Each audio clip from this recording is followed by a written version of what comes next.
Welcome to the Savvy Surgical Technologist. I'm your host, John Budd. I want to first take a moment to say happy heavenly birthday to my mom. Mom, thank you for everything that you did for me. Thank you for building a solid foundation for me to come back to after years of turmoil and chaos. I love you so much. I miss you so much. And I live my life every day to honor you, to be a better man and a better person, and to give back to a world that I've taken so much from. So, again, I love you, Mom. I miss you. So, guys, when I decided to start this podcast, I knew that I wanted it to be authentic. I wanted it to resonate with people in and outside of healthcare. So I knew that I had to tell two stories. I had to tell my story, and I had to tell my story and inside and outside of healthcare. So, I know that I wanted to bring guests on so they could talk about their particular branches of what goes on in healthcare, so they could talk about their story in and out of healthcare, so we all can get a visual and get an authentic look into what goes on, not only inside healthcare, but inside of people's lives. But I knew that I wanted to start this podcast off the original one, the first one, with my story, a story that spans 30, 40 years of addiction, alcoholism, mental health, distress, but also high achievements, business owner. I won multiple awards at almost every hospital I ever worked in. The traveling, the impact, and the things that I've done for other people, even though I was struggling and suffering through a lot. So I knew that when I started this, that I would have to take you guys down memory lane with me. I would have to take you through the years and years of ups and downs, the years of bad decision making and stuff. And I would eventually get back to here, where I'm at today in San Diego, in a peaceful place in my life. But to get here, I had to go through so much turmoil. I went through so many heartbreaking things. I lost friends. I lost family. I lost my mother, my nephew. All of my childhood friends are dead. The loneliness that I felt for years has has permeated my life. And in order for you guys to really get a feel for what goes on um, with me, I have to take you back to where it all started from. So, by the time I was 16 or 17, I was already a mess. I was already into all types of mischief and drama and fights. I was in a lot of fights. Sometimes I would average 3 to 4 fights a week, sometimes 1 to 2 a day. I don't know why I was so angry, or why, you know, I felt the need to be out there doing those type of things. It was to the point where I couldn't even go into certain neighborhoods because people were looking for me. And I want to emphasize that I back then it was just totally different. It wasn't, it was fight, fight, fight. You get into some things. It was never about trying to kill somebody or violence to that level. And of course, through the years, people that I knew grew up with, they eventually would be murdered or die like that. But when I was active, I was, in the 80s and the 90s, it was mainly just street fights and stuff like that. But I realized that all of those things affected all my future decisions in terms of like just bad decision making. So by the time I was 19, I was sentenced to 10 to 40 years in prison. Because I was a hustler. I always wanted to try to get at the money. And I have a way with money, even to the day. Like I just make money. I have two businesses and stuff like that. I have good jobs.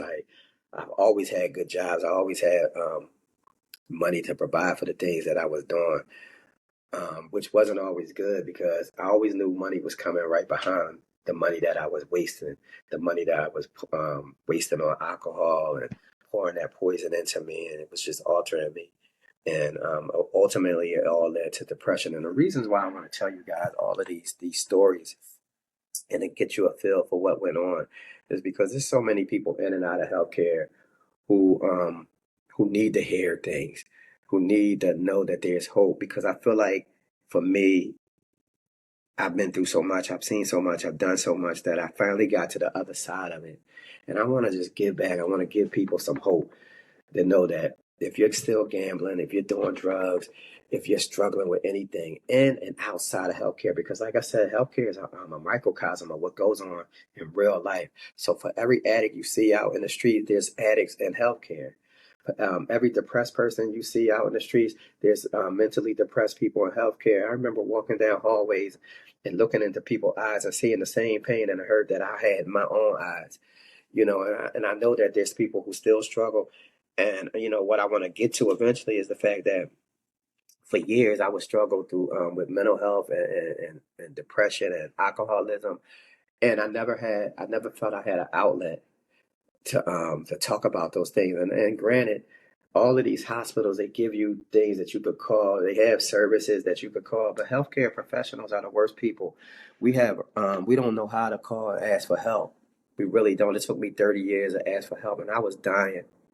I was literally dying. I was depressed all the time, and in between the depression and stuff like that, I would excel. I would do great things. I would win awards and all that stuff. But the challenges that I faced were so overwhelming. And like I always say, eventually what you're doing out in real life is going to spill out. It's going to spill into your life inside of a workplace. It will affect it. So, one of my missions for this podcast is just to shine lights on so many things that go on in healthcare and to get people inside healthcare, um, and I know it's so many of us in there who are struggling and who are mentally depressed and exhausted because the business itself is a taker. The business itself is a taker. It takes a lot from us. So I want to shine lights onto that, you know, and I also want to shine light onto the things that led me out of the darkness. The friendships that I made and the camaraderies that I built over the years. And unfortunately, I lost a lot of friendships too because of bad behavior and just doing dumb shit. Like I would wake up in the morning and I realized that I text somebody and I said some things that just was not honorable and less than what my character would have been like had I been sober. And it was just a repetitive thing, like, and I'm so disappointed. Like even to this day, I'm so disappointed in my behavior. And the funny thing is, during all those times, I knew it was wrong when I would wake up, and then I would do it again. That's how diseased your mind can be. That's how messed up and mentally deficient you can be if you don't get the help. I don't care if you're a gambler, a sex addict, a thief, whatever it is that you do that's contrary to your spirit. If you don't get help for it, eventually it's going to tear you up. It's going to mentally destroy you. So throughout the years, I struggled. I struggled with my decision making because my mind was warped. And I didn't. And again, when you look down the years when I look down the years of my life, this I can see it now. I didn't see it when I was living it. So I always want to apologize. I always want to send out apologies to the people that I've hurt and stepped on along the way, the friendships that I lost. I'm always going to regret it. It's always going to hurt me, and I'm always going to wish that I was a better person at those times. But again, every day that you're alive, you have an opportunity to make a better life for yourself. So again, the reason why I want to take you down memory lane is to give you some kind of insight into the fact that we can recover, that we can bounce back from almost anything in and out of healthcare. Because one of the things I really want to emphasize is that again, if you don't know anybody in healthcare, then you don't know what we go through. You don't know that even when we call out, a lot of us feel guilty about that because we're so conditioned to be there for other people that it's very, very hard for us to be there for ourselves. So again, let me go back a little bit. So I got sentenced to 10 to 40 years in prison. And I remember, like even now, even to this day, when I'm in an operating room, like if it's really, really cold, it flashes me right back to when I was on the inside because they kept it really, really, really cold there. They would wake us up in the morning and they would pull us out of our individual cells and bring us into the block or the dorm. So there would be a big dorm with steel tables and concrete benches and stuff out there. They had two toilets and one phone. And they would bring us out and they would count us, and then they would lock our mattresses and our blankets into our individual cells. So we would be out there with nothing. It would be so deathly cold. I remember many times that I would put my arms inside my shirt and I would crawl under the table to try to get some sleep because I always, in my mind, I always felt like if I went to sleep, the time would go faster. And I also remember times when I would stand up, it would be so cold. I'm trying to tell you that I would stand up on the bench because we had this big window and it had bars, and the bars were just wide enough for me to fit my head and to stick my face to the glass because the sun would be shining on the glass. And now the glass was triple pane, so that even though the sun was beaming on it, I could only feel a little bit of warmth. But to me, that was like a slice of heaven. Um, you know, a lot of the things that they did in there was purposeful. Like, I, one of the things I hated the most was the food. The food was so nasty. And then when we would get the food, so a lot of people don't realize this, and the people who were in the inside and who were in the dorm life before they went upstate, because upstate is different. And of course, about the future podcast, I'll tell you about what went on upstate. But inside the blocks, inside of the county jails, where I originally started at, um, they designed these places to break us. They didn't design it to rehabilitate us. So we would be sitting at tables, we would get our food, and we never really knew what time that garbage was going to come. I remember when I first got there, I didn't eat for like a week or 2 weeks. I just couldn't eat it. It was just so disgusting to me. But I remember sitting at tables, and we were all be eating and stuff. And then somebody would be, because the toilets would be right next to our table. So the table would be here and the bathroom would be right there. And it wasn't no where you could hide. They had like a little divider. But like if I looked over, I could see somebody sitting on the toilet. So we would smell bowel movements and hear people going to the bathroom on steel toilets because everything was made of steel and concrete. And I remember even back then, as I was eating and I was smelling this and stuff, and how sad it made me because, I was so young and it was so hard. I was far from home. So I didn't get a lot of visits. I didn't, I was in turmoil and it was just such a struggle to go through. But I remember thinking that those people who designed that place and the people who was running it, the guards, the CEOs, they were so mean that they weren't there to rehabilitate us. They were there to break us, that they were there to take our pride. And I never realized how until really recently, until really seeking professional help, how much that stuff traumatized me to eat and to smell urine or stool while you're eating. It's just really unfathomable. And anybody that's been through that, they'll understand that. And throughout the years and after that, I realized that a lot of the things that I was doing was just rebellious against the things that I had to go through that I seen, and I have to be accountable. The crimes that I was convicted for, I did. They were my first offense.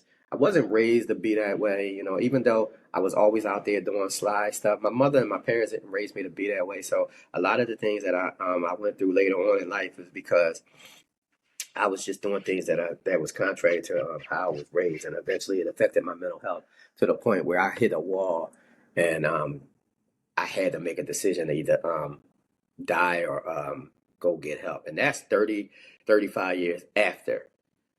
So, and like I said, guys, in the course of this podcast, I'll do solo shows or I'll do individual shows to talk about the things that I endured.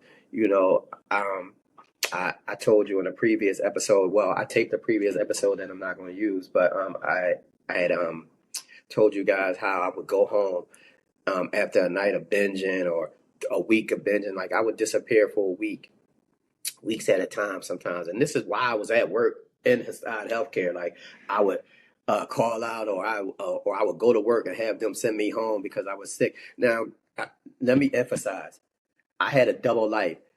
Most of my best moments were inside of healthcare because I was happier at work because I wasn't out there doing stuff.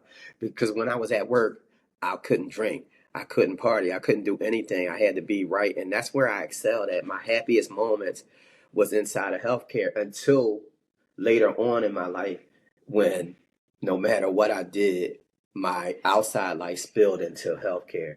But my happiest moments originally when I got home from prison was inside of healthcare, was working at hospitals, and I excelled. I won a lot of awards. I won Nurse Excellence Awards. I had a lot of friendships and stuff like that. I'm very well known. And even to this day, I'm very well known throughout the country because despite what I was doing to myself, I was good to other people. And a lot of the friendships that I lost was lost because I did things when I was under the influence and stuff and when I was just mentally depraved and sick. So over the years, I remember I would like get off work and I would just go right at it, especially on the weekends because I was in a vicious cycle. I would just do things that was just so contrary to who I was raised to be in my original demeanor, my spirit, like my spirit. I did so many things contrary to my spirit. And so I remember I always had nice places. I always had, because again, I always had money. I always had money coming in. I always had good jobs. So my houses and everything would be beautiful. And I remember that right before I would go out to party, I would get paid. I would call my kid's mom. I had two baby moms. One of my oldest daughter mom passed away, Dana. Rest in peace. We love you and we miss you. But I would meet them and I would give them their money for my children because ultimately I was always a good parent. I was always a good friend. Just certain things. Again, I led a double life, but I would give them their money because I knew that I was about to go on a binge. I knew that I was going to be out there, and it would be so bad that I would be down to $2 for 2 weeks. Somehow I would probably make some money along the way because again, I always made money. But like my check, I would be down to like $1. I would drag myself out after hour to finally go home. And when I would get home, I remember that I would fall on the floor and I would be screaming. I would be literally screaming inside my apartment or my house, wherever I was living. I mainly always lived alone because of the women that I dealt with. They couldn't live with me. They couldn't deal with me. So I would fall on the floor and I would scream out and I would cry out to God and ask him, why me? Why am I suffering so much? Why do I have to endure this? And one time I remember falling in the shower and I was laying on the shower floor so long that the hot water turned cold. And I remember again crying out to God and asking God, source spirit, whatever you guys want to call it, asking and begging him to kill me. And throughout the course of about 20 to 25 years, this would happen every other week. Every other week. It was repetitive. I would just cry out, cry out, cry out. Somehow over the years, I kept going. And that's what I want to emphasize to you guys, that if you keep going, that eventually you'll make better decisions and you'll lead yourself to a better life. But the journey was hard. The journey was hard. And somehow, some way I ended up out here in San Diego and I'm at peace. I feel good about my life. But again, through the course of the future episodes, I'm going to touch on so many other things that went on. I'll tell you about how I started in healthcare. I'll tell you about how I eventually hit the wall. I'll tell you about that now. So a few years ago, I was at CHOP, and I remember I was scheduled to work in the morning, but I remember I couldn't move. Like I was literally stuck. I was sitting in my bed at my apartment. I lived out West Philly at this time. And I was scheduled to be at work and my TV was up in the air. And I remember sitting there and staring at the TV, listening to my phone ring and ring and ring because I think they were calling me. And then eventually they were going to send a wellness check for me. And now up until that time, I was already, going off the rails. Like I was already headed in that direction because like I said, for years and years and years, I didn't deal with the things that I needed to deal with because I always felt like I was okay.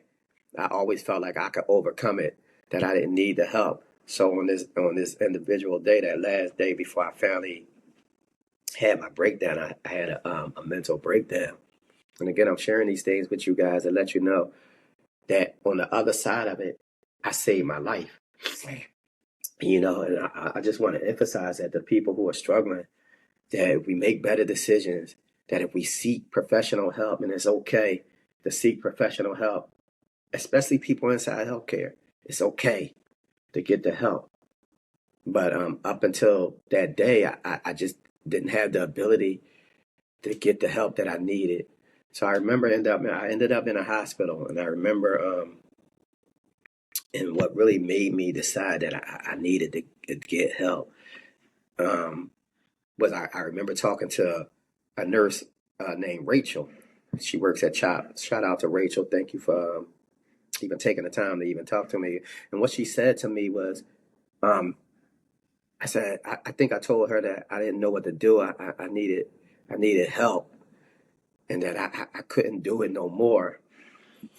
I couldn't keep breaking my heart anymore, not one more minute. And I never forget what she said to me, because I guess it never really dawned on me. She said, "It's no shame in getting help. That we all need help. That we all should go and talk to somebody, and work out our demons and work out the things that's ailing us. We all could use some help, And I don't know why that resonated with me so much. But after that, I left CHOP. I stopped working there. I think I took at least 6 months to a year off. I forget exactly how much time I took off, but I took the time off. I finally started putting myself first, because again, we're conditioned to put everybody else before us, because we're healthcare professionals and we care and we see so many bad things. For every good outcome, there's going to be one that's going to resonate and that's going to leave stains and marks on you for the rest of your life that you'll always carry with you. But we have such an issue with getting help. So eventually I got the help. And it still took me time to finally decide to put myself first, to stop drinking, to stop going into places that were low vibrational and places that were contrary to what I wanted to be. Because through the course of my life, through the course of my adult life, I still was doing things. I would always have dreams and ambitions, but none of those things would ever really come to fruition because I didn't have any consistency. So, I want you guys to understand that if you don't have any consistency, that you won't be successful. So, I had little successes throughout my life, but most of my stuff was consistently bad because I was consistently doing low vibrational things. So again, in the future episodes of this podcast, I'm looking forward to just bringing a lot of people on to discuss mental health inside and outside of healthcare. I want to build this podcast where it resonates with people. You'll hear stories, you'll hear good stories, you'll hear bad stories, you'll hear sad things, because I've lost friends. I know friends and people who were stealing drugs out of hospitals, who eventually died over that because they didn't feel like they had any help. I remember talking to one lady, a friend of mine's, a nurse, and I'm never going to name names, but I remember talking to her for hours about our struggles. Now she's gone. So, my message to you guys is, if you're still struggling, if you're hurting for any reason, to sit down and to decide and to learn to put yourself first. That none of these jobs, nothing matters if you don't put yourself first. If you're feeling sick, if you're feeling mentally exhausted, take some time off. Don't feel guilty about it. You owe it to yourself to be good to yourself. And again, to all the people who helped me along the way, I'm excited to build this podcast in your honor. And to all the people that I hurt and all the friendships that I messed up because of crazy text messages or crazy behavior, I just want to say from the bottom of my heart that I'm sorry about all of that.